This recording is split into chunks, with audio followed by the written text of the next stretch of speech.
Today I'm going to read The Polar Express, written and illustrated by Chris Van Allsburg.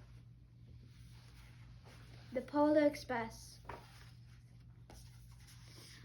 On Christmas Eve many years ago, I lay quietly in my bed. I did not rustle the sheets. I breathed slowly and silently. I was listening for a sound a friend had told me I'd never hear, the ringing bells of Santa's sleigh. There is no Santa, my friend had insisted, but I knew he was wrong. Late that night, I did hear sounds, though not of ringing bells. From outside came the sounds of hissing steam and squeaking metal. I looked through my window and saw a train standing perfectly still in front of my home.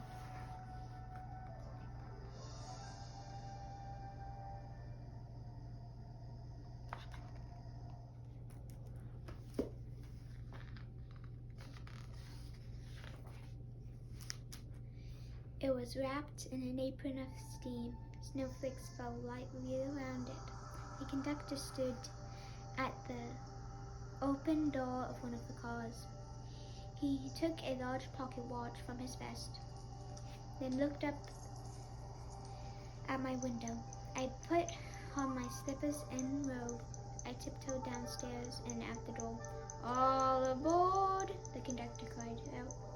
I ran up to him. "Well," he said, "are you coming?" "Where?" I asked.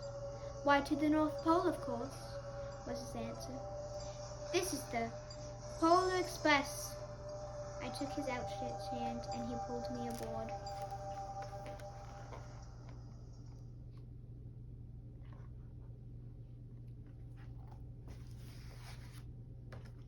The train was filled with other children, all in their pajamas and nightgowns. We sang Christmas carols and ate candies with nougat centers as white as snow.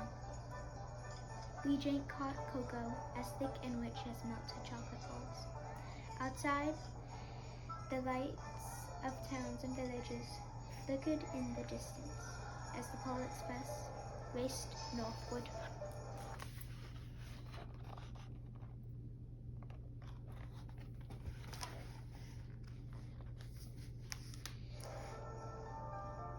Soon there were no more lights to be seen. We traveled through cold, dark forests, where lean wolves roamed and white-tailed rabbits hid from our train as it thundered through the quiet wilderness.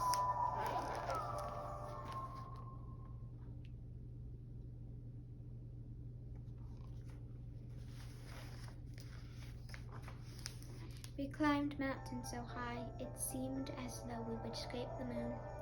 But the Polar Express never slowed down. Faster and faster we ran along, rolling over peaks and through valleys like a car on a roller coaster.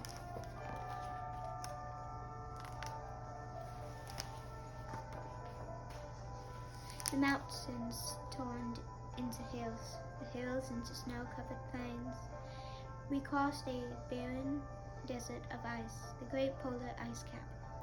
Lights appeared in the distance. They looked like the lights of a strange ocean liner sailing on a frozen sea. "There," said the conductor, "is the North Pole."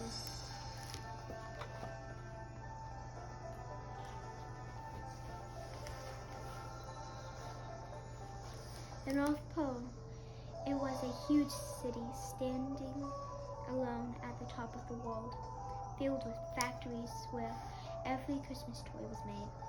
At first we saw no elves. They are gathering at the center of the city, the conductor told us. That is where Santa will give the first gift of Christmas. "Who will receive the first gift?" we all asked. The conductor answers. "He will choose one of you."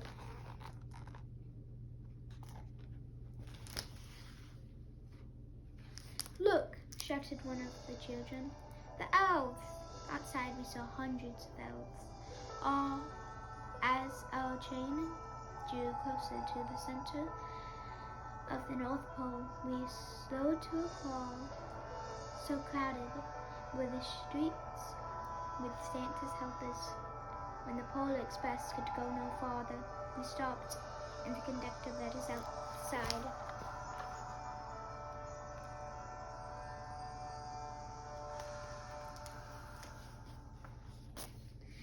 We pressed through the crowd to the edge of a large open circle.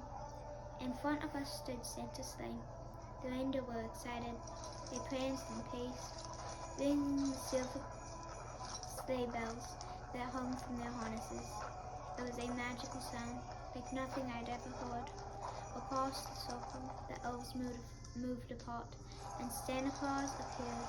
The elves cheered wildly. He marched over to us and pointing to me, said, "Let's have this fellow here." He jumped into his sleigh. The conductor handed me up. I sat on Santa's knee, and he asked, "Now what would you like for Christmas?"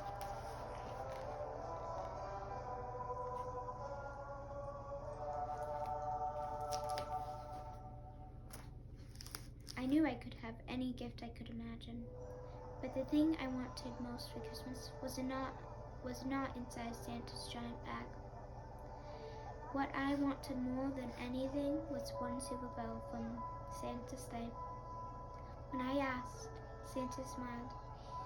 Then he gave me a hug and told an elf to cut a bell from a reindeer's harness. The elf tossed it up to Santa. He stood holding the bell high above him and called out, "The first gift of Christmas."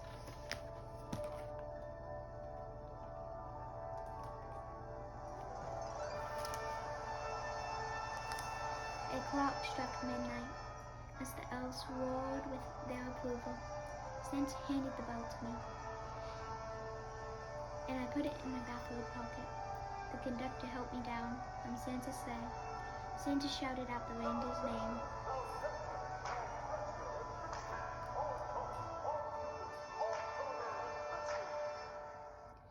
And cracked his whip. His team charged forward.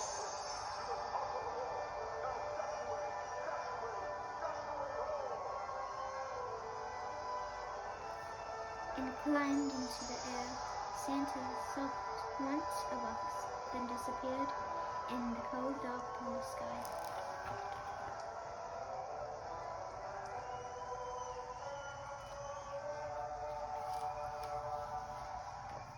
As soon as we were back inside the Polar Express, the other children asked to see the bell.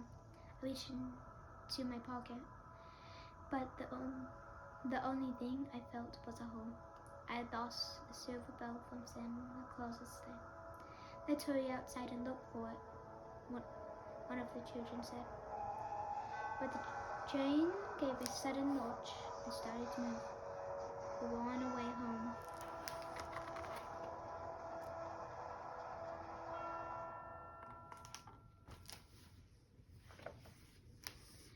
It broke my heart to lose the bell. When the train reached my house, I sadly left the other children. I stood at my doorway and waved goodbye. The conductor said something from the moving train, but I couldn't hear him. "What?" I yelled out. He cupped his hands around his mouth. "Merry Christmas!" he shouted.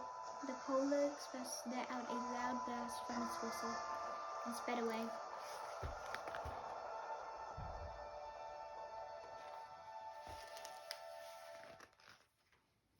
On Christmas morning, my little sister Sarah and I opened our presents. When it looked as if everything had been unwrapped, Sarah found one last small box behind the tree. It had my name on it. Inside was the silver bell. There was a note. "Found this on the seat of my sleigh. Fix that hole in your pocket. Signed, Mr. C." I shook the bell. It made the most beautiful sound my sister and I had ever heard. My mother said, "Oh, that's too bad." "Yes," said my father. "It's broken." When I shaken the bell, my parents had not heard a sound.